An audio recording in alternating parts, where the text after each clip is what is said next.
বাঁচার মতো মজুরি পাচ্ছে না। আমরা বাঁচার মতো মজুরি চাই। বাড়ি ভাড়া ক্রমাগত বৃদ্ধিতে আমাদের জীবন নাবিশ্বাস। আমরা বাড়ি ভাড়ার এই নিয়ন্ত্রণের জন্য সরকারের কাছে দাবি জানাই।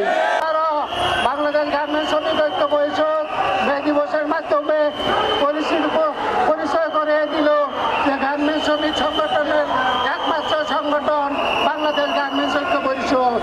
রাজপথে থাকবো, এখানে আমাদের সংগঠিত হতে হবে, সংগঠন করতে হবে, আমাদের ইউনিয়ন করতে হবে, তবে আমরা আরো শক্তিশালী হইতে হবে।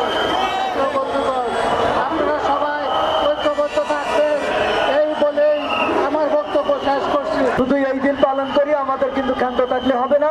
আমাদের যার যার কাজের জায়গা থেকে সবাইকে সোচ্চার হতে হবে এবং এই দেশে প্রত্যেকটা ঘরে ঘরে আমাদের আওয়াজ পৌঁছে দিতে হবে। শ্রমিকদের দাবি বিতা যেতে দিব না এবং শ্রমিকদের যে ন্যায্য দাবি মেনে নিতে হবে। প্রত্যেকের জায়গা থেকে প্রত্যেকের হাতকে শক্তিশালী করতে হবে এবং বর্তমান সরকারকে বলবো আমাদের যাতে কোনোভাবে দুর্বল না ভাবে। আপনাদের এই যে 24শে জুলাই যত বড় আন্দোলন হয়েছিল, এই শ্রমিকরাই কিন্তু আজকে সব থেকে ভূমিকা রেখেছিল ছাত্রের সাথে।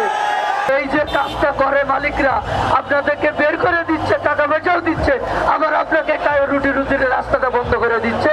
এটা বন্ধ করতে হবে। এটা যদি বন্ধ না করা হয়, আমরা এই ঐক্য পরিষদের পক্ষ থেকে